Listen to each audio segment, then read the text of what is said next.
Buenas noches, queridos hermanos. Un abrazo, un saludo enorme.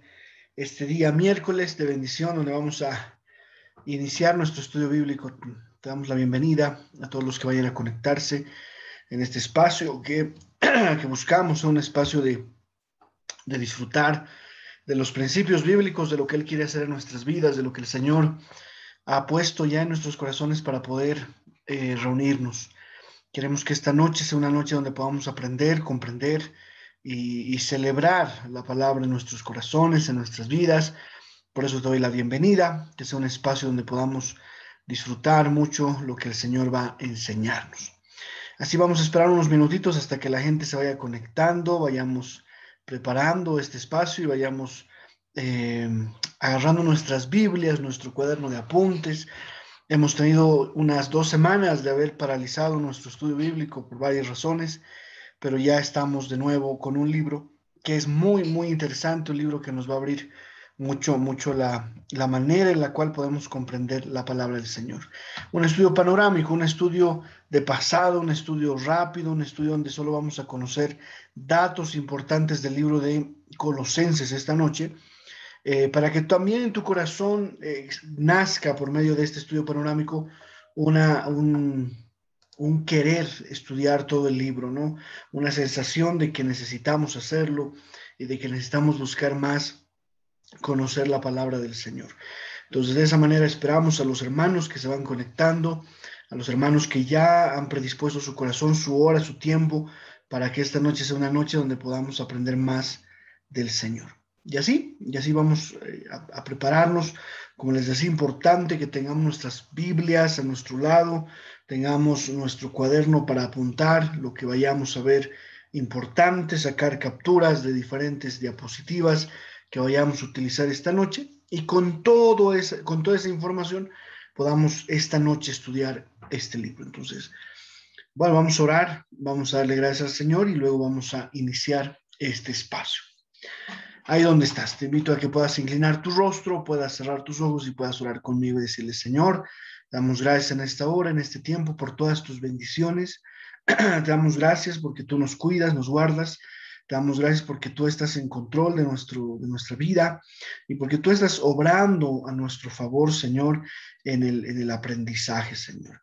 Sabemos que cada libro que vamos revisando, que cada libro que vamos estudiando, es un libro más que nuestro corazón anhela conocer más. Es un libro que anhelamos poder poner en práctica en medio de todo lo que vivimos, Señor amado.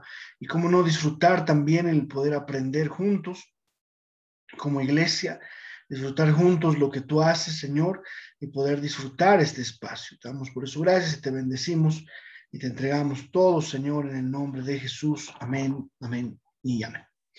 Amén. Entonces les voy a compartir ahora sí mi pantalla y vamos a irnos inmediatamente a hablar de la iglesia de Cristo en Colosas, libro de Colosenses, un libro que realmente vamos a disfrutar en este espacio. No los santos y fieles hermanos en Cristo que están en Colosas, la iglesia de Cristo en Colosas o el libro de Colosenses. El libro de Colosenses es un libro que en sus pocos capítulos nos da lecciones asombrosas acerca de volver al camino, instrucciones muy reales, muy precisas, instrucciones de una vida que le agrada al Señor, instrucciones para no confundir nuestro corazón, para no confundir nuestra fe. El libro de Colosenses es un libro que nos va esta noche a abrir capítulos. Nosotros podemos encontrar palabras que nos motivan a seguirle, pero no solo eso, sino nos animan a no desviar el camino. Nos ayudan a establecer principios firmes, establecer bases firmes, estructuras firmes de nuestra relación con Dios. El autor es Pablo, ¿no? Pablo escribe a la iglesia en Colosas, ese es el libro de Colosenses. El autor es Pablo. El mensajero es Tíquico, a quien le escribe la carta. Y le dice: Tíquico, te escribo para que tú leas esta carta a la iglesia en Colosas. El origen de la carta es que está escrita desde Roma en el año 61 aproximadamente, ¿no? Está entre algunas cartas que nosotros encontramos desde la prisión de Roma. Pablo está en Roma y empieza a escribir. Y hay algunas cartas que nacieron en este martirio, que nacieron en este proceso de cárcel de Pablo, donde él ya no puede visitar a los hermanos, pero donde él manda por medio de las cartas mensajes claros, profundos, donde manda inclusive abrazos y bendiciones para las iglesias, aunque él no puede estar presente en estas iglesias. Las cartas que Pablo escribe son cartas desde la prisión, que son cartas que pueden abrir mucho el corazón del hombre, entender que en medio del martirio el Señor sigue hablando a su iglesia. Colosas, Filemón, Éfeso, Filipenses, Efesios, ¿verdad? Son algunas de las cartas que salieron a estas iglesias, escritas de la prisión en Roma en el año 60 al 63, donde Pablo se encontraba preso. Entonces, muy importante que podamos saber eso, ¿verdad? Que Pablo escribe a estas iglesias, el mensajero Tíquico, y desde Roma en el año 61 aproximadamente. Veamos un poco del mapa, veamos un trasfondo histórico, ¿verdad? De cómo era y dónde estaba la iglesia de Colosas o la iglesia colosenses. Colosas era una ciudad en la región de, un segundo, en la región de Asia, ¿verdad? Vamos a leerlo mejor acá, de Frigia, en la provincia de Asia Menor, pero en realidad está en Asia, ¿verdad? Una provincia romana en Asia Menor, ¿verdad? Hoy lo que es Turquía. Estaba a 160 kilómetros al este de Éfeso, en la región de las 7 iglesias de Apocalipsis. Y aquí están las 7 iglesias, ¿verdad? Pérgamo, Esmirna, Éfeso, Tiatira, Sardis, Filadelfia y la Odisea. Aquí están las iglesias de Asia y aquí está la iglesia de Colosas, ¿verdad? Aquí está esta iglesia. Aquí tenemos algunos lugares que nos relata la Biblia, que nosotros podemos encontrar: Tarso, Antioquía, ¿verdad? Aquí nació Saulo, ¿verdad? En este lugar. Vamos a ver el mapa y vamos a ver dónde estaba ahora. Él había nacido aquí, pero miren dónde al final terminó. Aquí está Corinto, aquí está Filipos, Troas, ¿verdad? Patmos, aquí está la isla de Patmos. Podemos ver la isla de Patmos. Esto nos puede refrescar mucho a la hora de que escuchamos hablar de las 7 iglesias, hablar acerca de ciudades, y no ubicamos muy bien las distancias o no ubicamos muy bien dónde estaban, ¿no? En amarillo están las ciudades de Asia Menor que recibieron el mensaje de Apocalipsis 2:3. Algunas quizás recibieran Efesios, ¿verdad? Aquí está Éfeso. Aquí están las 7 iglesias, en amarillo. Ciudades de la región de Galacia, cuyas iglesias Pablo escribe la epístola a los Gálatas, ¿no? Aquí está la iglesia de los Gálatas, que es Antioquía, Iconio, Listra, Derbe, que es una parte de Galacia, ¿verdad? Esto es Galacia, todo esto es Galacia. Entonces, cuando se escribe la carta a los Gálatas, no se escribe a una de las iglesias, sino se escribe a 4, por lo menos, iglesias. Otras ciudades que sirvieron de apoyo, aquí está Troas, Filipos, Corinto, Tarso y Antioquía. Aquí están algunas ciudades. Qué importante, ¿verdad?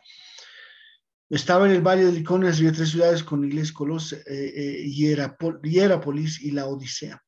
Colosas era próspera, ¿verdad? Cuando el rey Asuero, Jerjes, que es conocido también, marchó a través de la región de Asia, se habla de que era una ciudad muy próspera. Ruta principal del norte al sur y del este al oeste, es decir, era un lugar céntrico para el viaje, pero la ruta se desvió pasando solo por la Odisea. Principalmente gentiles, pero hay muchos judíos. Es una iglesia principalmente de gentiles. El origen de la iglesia en Colosas está en Hechos 21 y en Hechos 21:17. Comenzó durante los 3 años en los que Pablo estuvo en Éfeso. Comenzó ya en esos años. No es que levantó la iglesia Pablo, sino que ya se levantó la iglesia en Éfeso. Pablo no estuvo allí, ¿no? Cuando se levantó. Epafras y otros se convierten y van a predicar en sus ciudades, eso nos dice el 1 del 5 al 7. Posiblemente él estableció esta congregación, Epafras. 4 o 5 años después, Epafras visita a Pablo y le informa de cierta herejía en Colosas que motiva esta carta. Se le informa a Pablo de que había algo que no estaba saliendo bien, había una herejía en medio. Epafras, que era como que el que dirigía la iglesia, como que el que estaba dirigiendo la iglesia, va y visita a Pablo, le informa de estas cosas, le informa de lo que estaba sucediendo en esta iglesia, ¿no? Y ahí se motiva esta carta, se motiva el escribir esta carta para que la iglesia entienda y recapacite. Pablo envía a Tíquico con la carta de Colosenses y con la carta de Filemón desde Roma.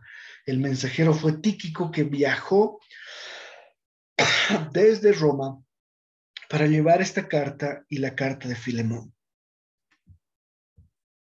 Miren el viaje que tuvo que hacer, un viaje tremendo desde Roma hasta acá, hasta Malta, y de Malta ir hasta acá, ¿verdad? Hasta Colosas. Y luego, bueno, se fue hasta Jerusalén para dejar las otras cartas. Y aquí vemos los viajes, ¿verdad? Cómo se tenía que viajar, cómo se viajaba, ¿no? Vemos los viajes. Primer viaje de Pablo. Aquí está el primer viaje de Pablo, ¿no? Pam, pam, pam. Va, sube, baja a Antioquía, vuelve a Antioquía.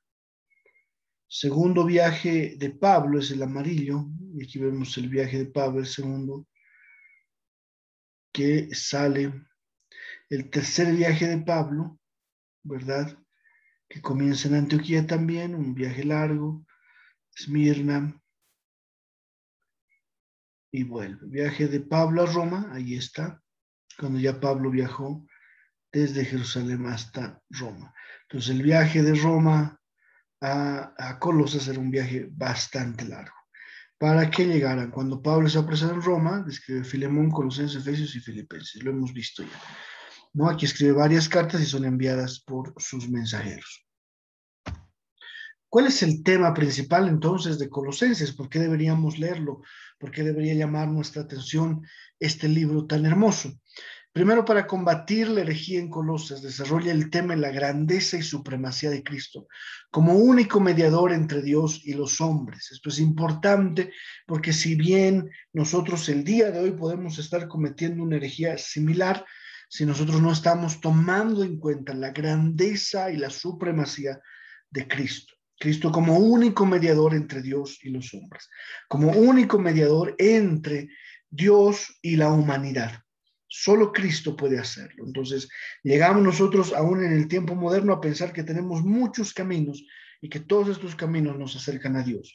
Que tenemos muchas maneras de pensar y esas maneras nos acercan a Dios. Pero el libro de Colosenses nos habla y hace énfasis en la grandeza y supremacía de Cristo como único. Cristo es el único mediador entre Dios y los hombres. Se hace un énfasis y se combate esta herejía, porque el momento que nosotros hablamos ya de pensar que hay otros caminos, estamos quitándole a Dios esa grandeza, a Jesús, a Cristo, esa grandeza y esa supremacía. Lo estamos volviendo similar a otros caminos. Si nosotros tenemos un solo camino por el cual dirigirnos, pero de repente pensamos en usar otros caminos o usar otra manera de pensar, este camino que seguíamos se vuelve obsoleto. O lo vemos como otros, ¿verdad? Cuando es el único camino y sabemos que es la única forma que tenemos para alcanzar a Dios, le damos grandeza y le damos supremacía.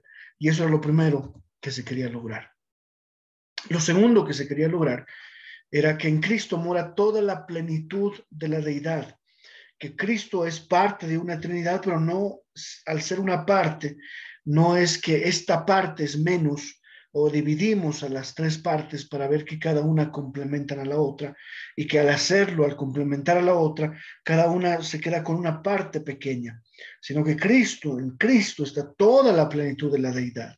Y en cada parte, no solo en Cristo, sino en Padre y también en el Espíritu, toda la plenitud de la deidad, todo lo que Dios quiere hacer está en cada una de las partes de la Trinidad. Eso se tenía que hablar. Siempre que Pablo habla, hace mucho énfasis acerca de Cristo. Y aquí vemos que en Cristo mora toda la plenitud de la deidad.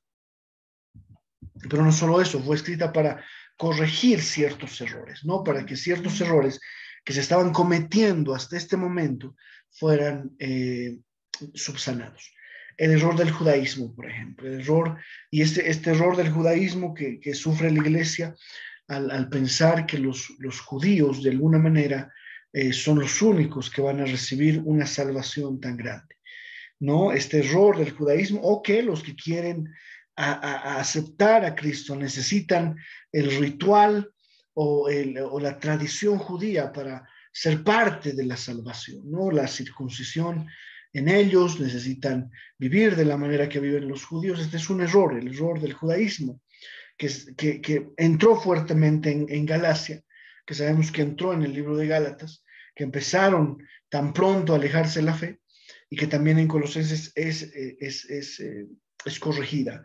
Y Pablo habla acerca de que este error del judaísmo puede traer problemas cuando hablamos de ley, cuando hablamos de gracia. Otro error era el error del gnosticismo, ¿verdad? El error del alma, el error de lo que es espiritual, de lo que es llegar a un punto donde yo me manejo bajo lo que yo siento, yo percibo, donde mi manera de vivir es una manera que es según mis emociones, según lo que yo siento. Si yo siento que es día de orar, es día de orar; si no lo siento, no. Empiezo a ser gnóstico y a ver cosas donde no existen, a mirar fantasmas donde no existen, de diferentes cosas que destruyen mi vida. El error del judaísmo y el error del gnosticismo traen sobre la iglesia, y ahora también lo hacen, traen sobre la iglesia perdición. Porque el momento en que yo o tomo el legalismo del judaísmo como algo y parte de mi vida, voy a cometer graves errores. O me vuelvo gnóstico, o me vuelvo más almático, o me vuelvo más emocional en las cosas que hago, y empiezo a ver que todo es parte de una esfera de nueva era terrible sobre la iglesia. En ese momento también cometo severos errores. Estos errores amenazaban la fe de los creyentes, no amenazaban la fe. Entonces Epafras viaja hasta Roma para informar a Pablo. Pablo se entera del peligro de la herejía colosense, se da cuenta que había un peligro si la gente seguía creyendo de esta manera. Hago un paréntesis aquí para hacer una afirmación un poco fuerte, pero hago el paréntesis para mostrar que una pequeña gota de aceite puede manchar todo el vaso que tú estás tomando con agua pura. Si tu vaso está lleno de agua, pero de repente le ponemos aceite, tú te lo tomarías, pero ese vaso ya no es un vaso de agua limpia, sino que tiene una contaminación de aceite. Y la vas a ver. Si cae una gota de suciedad, una gota, mira, si tú tienes que tomar un vaso de agua limpia y cae una gota de agua del baño, del piso, y te dicen, tómatela igual, solo es una gota. Yo sé que ninguno de nosotros lo haría, ¿verdad? ¿Por qué? Porque ya está contaminado todo el vaso por una gota. Si nosotros dejamos que dentro de nuestras iglesias, dentro de nuestros ministerios, dentro de nuestro corazón entre una gota de un error, de una herejía que puede provocar, que puede hacer inclusive que nuestra manera de pensar cambie, estamos destruyendo todo lo que hemos construido. Es terrible cuando vemos dentro de la iglesia del Señor pequeños errores que parecen pequeños errores, pero luego están trayendo detrás una cadena de problemas serios que van a venir no solo a nosotros, no solo a la iglesia, sino a todos. Y de repente la iglesia será destruida de alguna manera porque no hemos entendido el peligro de ciertas doctrinas, de ciertas palabras que están destruyendo la iglesia hoy en día. ¿Cuál es la exhortación a esta herejía, la herejía colosense, ¿no? La iglesia en Colosas corría el peligro de seguir una falsa enseñanza muy, pero muy peligrosa. El judaísmo, como lo hemos visto, insistía en la observancia de los días y épocas sagradas y en la obediencia a formalidades religiosas, ¿no? Lo que veíamos como un legalismo, como hacer que el día sea mayor que el Señor, como vivir de manera sagrada con ciertas cosas que solo traen destrucción. Y el gnosticismo, ¿verdad? Los intelectuales y conocedores, entre comillas, confiaban en su propia intelectualidad para su salvación, en su corazón, en su mente. Negaban la deidad de Jesucristo, algunos su existencia, algunos ya empezaron a decir que Cristo no había venido a la tierra. Imagínate el problema que nace de simplemente creer que somos intelectuales, saberlo todos, o que somos conocedores, y de repente por ahí nosotros lanzamos una especie, ¿no? No sé, lanzamos una especie de un pensamiento diferente acerca de Dios. Si yo tengo una imagen de Dios, esa imagen de Dios para mí tiene que ser sumamente personal y tiene que ser una imagen real según la Biblia. No puede ser camuflada y no puede ser distorsionada según el conocimiento de los demás o el judaísmo. Eran ascéticos, dice. Había que someter el cuerpo a austeridad. Miren eso. Eran libertinos, todo lo contrario al asceticismo, comer y beber porque mañana moriremos, ¿no? Entonces eran de dos tipos, ¿no? Algunos se abstenían de comer, inclusive sus cuerpos los llevaban a la austeridad, o sea, a la pobreza, y otros que eran libertinos, ¿no? Que comían y bebían, decían, ¿qué me importa el día de mañana? Yo viviré de esta manera. Eran místicos, ¿no? Hablaban de visiones y revelaciones que solo se comunicaban a los iniciados, lo cual iba acompañado de culto a los ángeles. Esto conducía a cierta élite o aristocracia espiritual. Capítulo por capítulo, el apóstol enseña y exhorta en cuanto a cada una de estas cosas. Capítulo por capítulo, el apóstol enseña y exhorta en cuanto a cada una de estas cosas. Es decir, capítulo tras capítulo se va viendo cómo el apóstol va mostrando este tema importante en el corazón de los hombres. Capítulo tras capítulo, el apóstol enseña y exhorta cada uno de estos temas para que no cometan errores serios. Encomendaciones y halagos también. En la carta tenemos encomendaciones, o sea, encargos, y también tenemos halagos, ¿no? Pablo, un aprecio especial sobre la iglesia de Colosas, ¿no? Él da y muestra en su carta, en sus letras, que él tenía un aprecio especial sobre esta iglesia, que él apreciaba la iglesia de Colosas. Pablo también regocijado en el Señor al escuchar los reportes de la fe y el amor de estos hermanos y su oración a Dios por ellos está llena de esperanza y gozo. Pues, les reprende. Siempre la reprensión de Pablo, lo hemos visto, viene con un mensaje al final de mucha esperanza y de mucho gozo y de mucho amor, porque cuando llamamos la atención, lo primero, y esto nos sirve en toda área de nuestra vida, una persona que llama la atención a otra debe hacerlo con amor.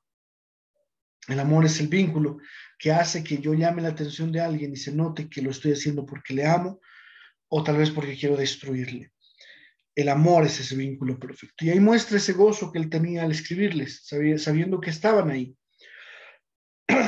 Sin embargo, este afecto entrañable de Pablo no quitaba su deber de advertirles seriamente sobre la herejía que se había asomado a la iglesia de los colosenses. Resumen de Colosenses, ¿no? Capítulo 1 exalta la supremacía de Jesucristo. Si tú lees el primer capítulo, está exaltando en base a lo que hemos visto, en el contexto que hemos visto, se está exaltando la supremacía de Jesucristo. En el capítulo 2 hay detalles de la herejía, nos cuentan detalles de lo que estaba sucediendo, de lo que venía sobre el pueblo, lo que estaban haciendo, que también lo hemos compartido. El capítulo 3 debemos vivir para agradar a Dios. Nuestra vida es el resultado de agradar a Dios. Nuestra vida debe agradarle. El capítulo 4, a Dios le agrada que sus hijos anden en la verdad, aun en sus roles domésticos, como esposas y esposos, como hijos y padres, como siervos y amos. Grandes doctrinas que encontramos en Colosenses. Hay algunas cosas en Colosenses que nos van a servir mucho, ¿no? El primero es la deidad de Cristo, ¿no? Lo que hemos visto. Cristo es Dios, es parte de Dios y es Dios. La reconciliación, el ministerio de la reconciliación, la redención, la elección, son doctrinas que están en Colosenses. El perdón nos enseña cómo perdonar, la naturaleza de la iglesia. Y al final refuta la herejía de Colosas con la supremacía de Jesucristo. Entonces, podemos ver en este pequeño estudio algunas cosas muy importantes, ¿no? Y una de las cosas importantes es esta, que Colosenses se levanta para ir en contra de herejías que se estaban manifestando en ese momento, el judaísmo y el gnosticismo. Había cosas que estaban saliendo mal y en cada capítulo Pablo empieza a reforzar algunos puntos. Lo hemos visto atrás.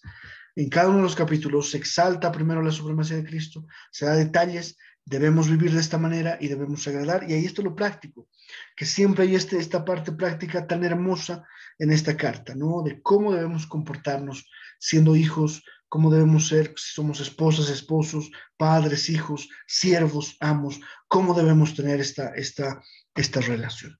Y después debemos, y se ven algunas doctrinas que podemos estudiar dentro del libro de Colosenses: la deidad de Cristo, la reconciliación, la redención, la elección, el perdón, la naturaleza de la iglesia, y bueno, se refuta la herejía de Colosas con la supremacía de Jesucristo. Muy bien, así de fácil hemos dado un pantallazo general a lo que es el libro de Colosenses, un pantallazo general en el sentido de conocer de lo que nos estaba hablando la Biblia, de lo que está manifestando Pablo en este proceso, de lo que Pablo quiere enseñarnos, de la forma en la cual nosotros vivimos y la forma en la cual nosotros debemos comportarnos unos con otros. Nunca olvides que una palabra, que una gota, una palabra, una doctrina, algo puede ensuciar todo lo que viene detrás, puede ensuciar la manera en la cual nosotros planteamos nuestra vida, las cosas que nosotros hacemos, las cosas que nosotros manifestamos delante del Señor. No olvides que el Señor te ama, no olvides que el Señor está trabajando tu vida como le está trabajando la mía, y bueno, no olvides que tenemos este tiempo para reflexionar. No dejemos que una gota destruya todo lo que hemos construido, no dejemos que un error nos quite toda la bendición que Dios nos está dando. Tú eres un hombre millonario, una mujer millonaria al tener la dicha de la salvación. No la pierdas al creer que nada puede quitártela. Guárdala, ámala y créele al Señor que la salvación está a tu disposición. Vamos a orar y vamos a entregarle este tiempo al Señor. Dios bendito, te damos gracias por este tiempo hermoso. Te entregamos nuestras vidas y nuestros corazones. Te damos gracias porque nos has cuidado y te damos gracias porque nos enseñas tu palabra. Señor amado, no hay nada más importante en nosotros que vivir para ti. No hay nada, Señor, en nosotros que sea tan valioso como lo que tú haces. Señor amado, enséñanos a vivir conforme a tu palabra. Enséñanos a caminar según tu evangelio. Queremos vivir en ti, Señor. Queremos aprender de ti. Queremos conocerte mejor. Queremos saber que tú tienes el control de nuestras vidas y en todas las cosas que hacemos y que vivimos. Señor amado, tú tienes el control. Gracias, Señor, te entregamos este momento, este tiempo y esta hora. Bendice todo lo que tú vas a hacer en nuestras vidas y levanta nuestros corazones. Gracias te damos en el nombre de Jesús. Amén, amén y amén. Amén, amados, qué bendición, qué gozo haber estado con ustedes este tiempo. Que el Señor les bendiga, que el Señor les guarde, que el Señor ponga sobre ustedes ese remanente de poder perseverar en la fe, perseverar en el amor y en la gracia. No te olvides que mañana tenemos este espacio de adoración, de alabanza y de oración, donde debemos estar todos juntos orando y alabando al Señor.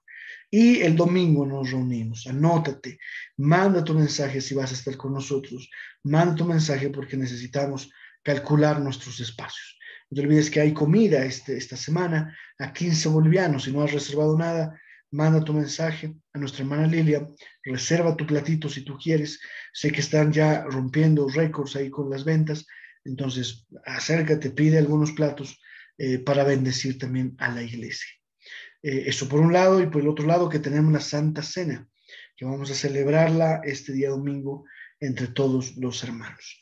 Que el Señor te bendiga nuevamente, que el Señor te guarde y que el Señor te levante. Muy buenas noches, bendiciones.